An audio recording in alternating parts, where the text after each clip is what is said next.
France 24 debate. We are talking about the Tax the Rich Act 2 is the topic. We saw last Thursday the French president, François Hollande, who announced that he is pressing forth after the Constitutional Court rejected a plan to tax revenues above 1 million euros at a 75% bracket. He's plowing ahead with it. This time it will be a payroll tax instead. With us to talk about it, French Socialist Member of Parliament Philippe Cordery represents Belgium, Luxembourg, and the Netherlands in the French Parliament. Also with us, international relations consultant Félix Marquardt, Philippe Moreau-Chevrolet of Le Plus, the French news weekly, Le Nouvel Observateur's interactive news website, and tax attorney Thomas Carbonnier. Welcome back to all of it.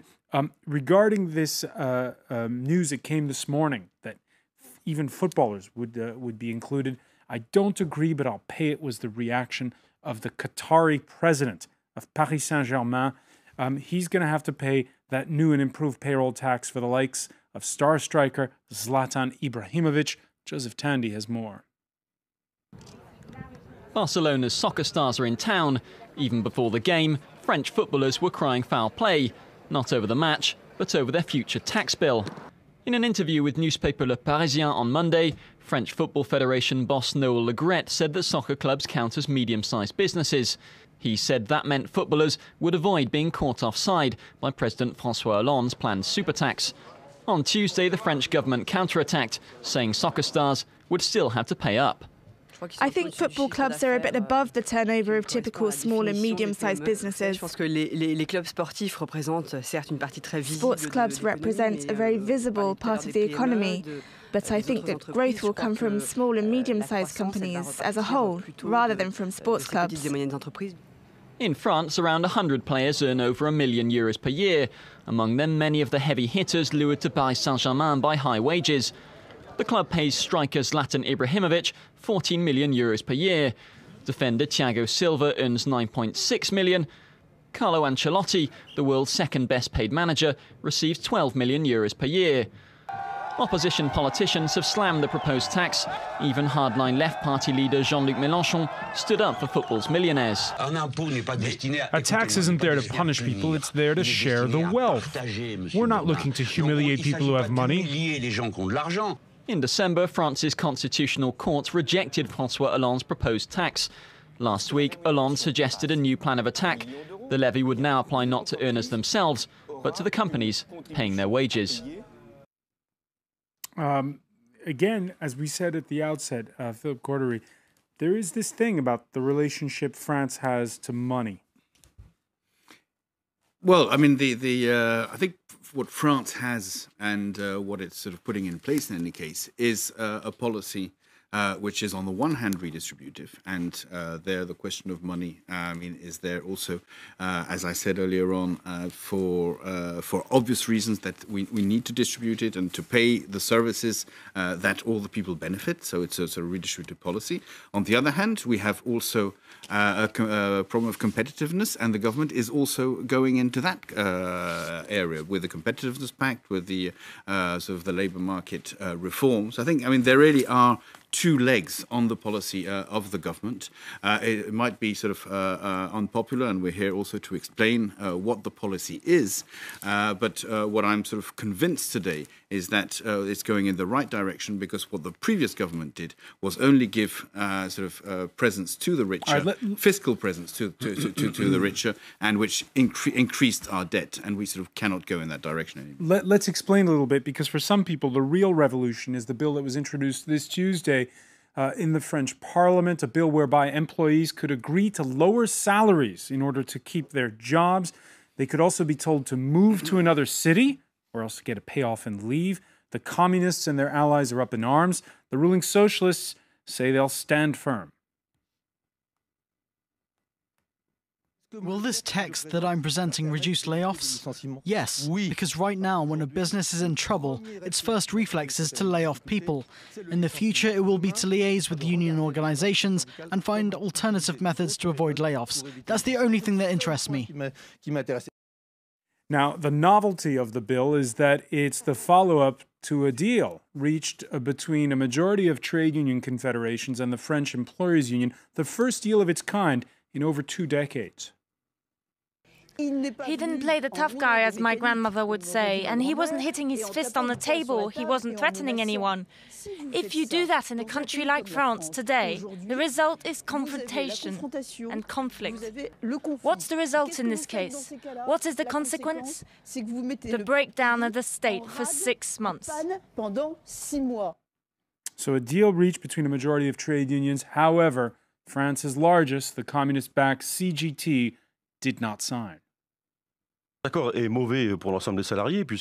agreement is bad for all workers because these are just rights which might one day exist. Additional healthcare might one day exist. Right now, in the current bill, nothing exists. Nothing that could be construed as an advantage for workers in concrete terms, either in the agreement or in the bill. So Felix Marquardt, you have, employers being told they're going to have to boost healthcare benefits. They might be taxed if they have short-term contracts, but they're going to be able to lower salaries. That's unheard of in France.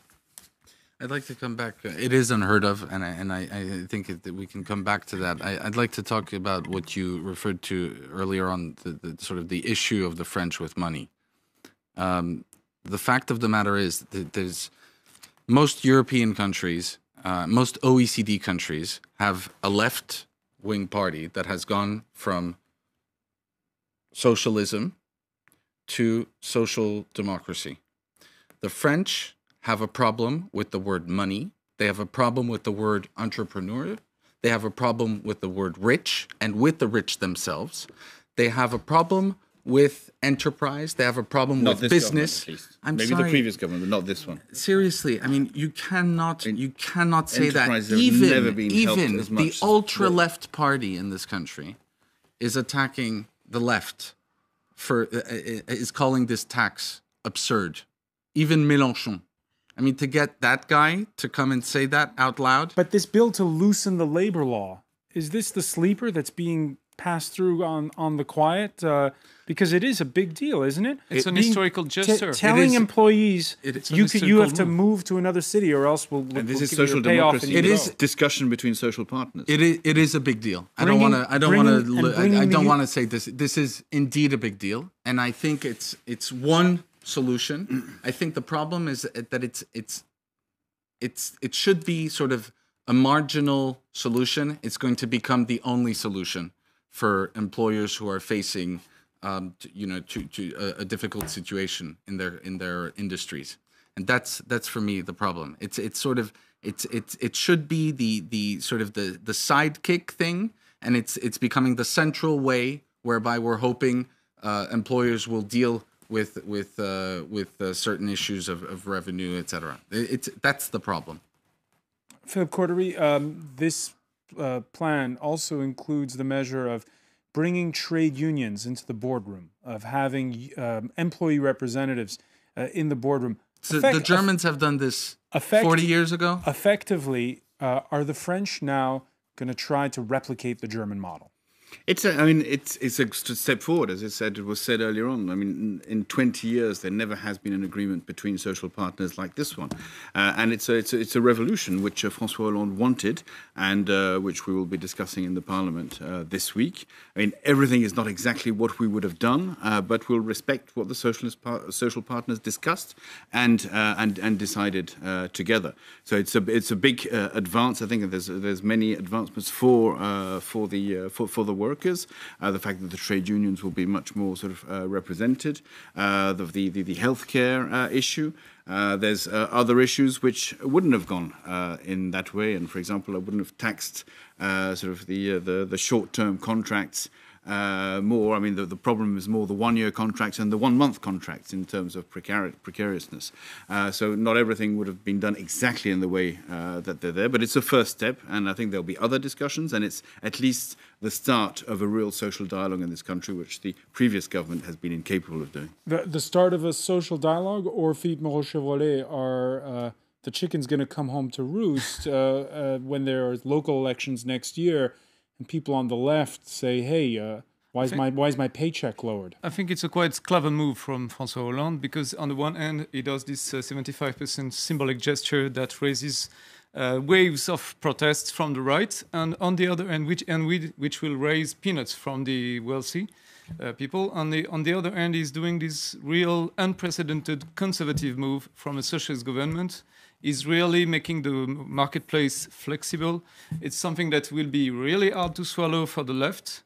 So he's doing something very clever there. On the one hand, he gives this symbolic gesture, but worth of nothing in terms of raising money on everything. On the other hand, he's doing a real restructuration of the labor market, which is unprecedented from a socialist government. It's quite clever. But it's quite good. But it's a certain in terms vision of communication. It's clever. It's fair enough. But you see, you're helping Hollande. You're helping Hollande, Felix. In terms of communication, maybe it's clever. But the fact of the matter is, what this country needs when we come when we talk about flexibility, this country needs for employers to stop being panicked about the possibility of hiring someone because of the possibility in a few months, a few years, of not being able to fire them. So that is the real flexibility that we need in France, and that's the only way that we will get less people on temporary, short-term contracts rather than long-term contracts. I think the main thing is Thomas Carbonnier needs to change. Thomas Carbonnier,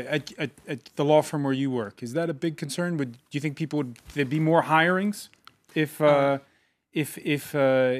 labor law was different?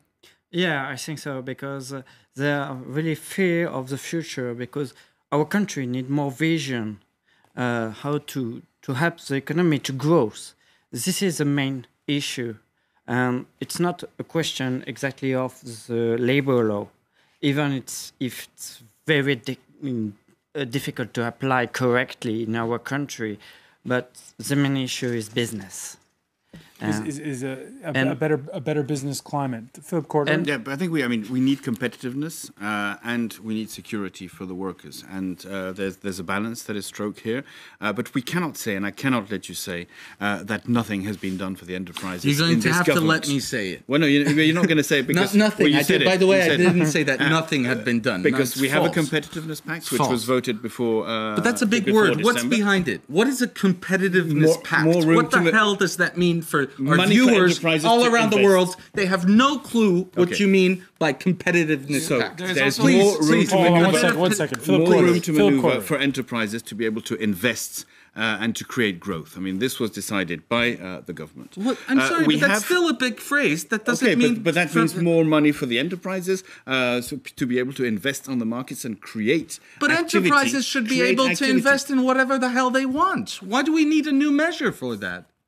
Well, so that they have the possibility. Okay, so you're pointing to the fact that we are in an archaic system that needed reform. That was the first measure. Fantastic. A public investment bank was created to help small and medium enterprises to be able also there to invest, to have easier access to money, to be able to invest. Because what we need in this country is growth and activity, which will create employment. Because that's the number one problem. That bank. The truth is, no government really cared to help the entrepreneurs so far. No government did the effort to help the entrepreneurs. I'm sorry, I'm not defending Nicolas Sarkozy's government. Contrary to what you seem to think. Nicolas Sarkozy did nothing to help entrepreneurs. But that's my point. No, but I'm saying I'm this not government defending is trying to do something. Let it do something. Give me a break. Each time they do something, you attack This government is scared shitless of taking the real of introducing any real because this government is accountable to the voters, contrary to you.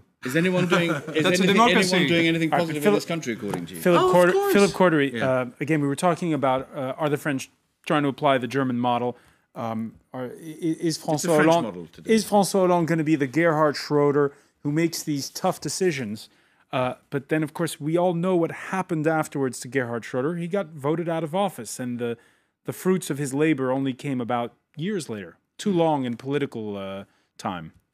Well, I think François Hollande is not a Gerhard Schröder, he's a François Hollande, and what's happening today in France is not what happened in Germany at the time, and he's not dismantling the social security in the way that Gerhard Schröder did. He has said, give me 2 years, give me 2 years to turn it around. Yeah, and I sort of trust that the government is doing the right thing. The Germans have a social security system today. For the enterprises to be able to invest, so growth on the one hand, and redistribution, security on the other for the people. And if we manage, and what is the government is doing, is on these two pillars, that can change the French economy and make our figures also revert by the end of next year and create jobs. Because what is revert at the end of this year? What the most important is that jobs are created, because that's the number one concern of the people. Number one concern that jobs are created. We have Eurozone unemployment figures that came out this Tuesday, a record high, 12% across the Eurozone. France only slightly below that 12%. Again, will the French have a short attention span when it comes to the what's going on right now and have to change course? I think the French will judge the government by its results, and François Hollande is so low now in the polls that he pretty much has nothing to lose. He can try anything he wants, but at the end of the day, at the end of this year, he will have to go to this election, local elections we have. It's a huge cycle of elections, local elections, European elections. Next year, we have 1 year to prepare for it, and I think he will have to have results before the end of this year. He will have to have results before the end of December, as he promised. And it's a European crisis. I don't think he has much weight on all of this. And the main problem he has is appear not to be really decided, not to have real opinion on what he should do. That's his main weakness. Lack of decision. I'm sorry, with friends like these, do you really need enemies? It was just said that he has very little weight on these matters. I mean, listen. It's a European crisis. It's just a statement. It's not friendly, neither. Indeed. The fact of the matter. Okay, let's just take one number. Last week, we reached the point where for 22 months in a row now, unemployment in this country has been rising. Now this should not be. Unfortunately, we are in France and it always ends up being an ideological conversation. It's been now 23 months in a row that unemployment has gone down in the UK. Now, I ask the question very simply. Are the Brits completely idiots and they're by chance lucky? And unemployment is rising. When you go to the hospital, do you go in the UK or do you go in France? I would like to know that. Felix, when you have to go to the doctor, are there recipes that are not carried out in this country that should reduce unemployment? Have you been down the streets of Liverpool or East London? 23 have you seen the conditions of people in the UK? Very simple. Felix Marquardt opening a new can of worms. Unfortunately, though, we're out of time. Maybe Felix wants to go to hospital in London. Maybe it's a good thing you try it, Felix. Next time you're in London, don't go to Malaysia. Philippe Moreau-Chevalier. And try to go to the hospital. Philippe Moreau-Chevalier, thank you. Thomas Carbonnier, I want to thank Philippe Cordery and Felix Marquardt for this staid and understated discussion. Thank you for being with us here in the France 24 debate.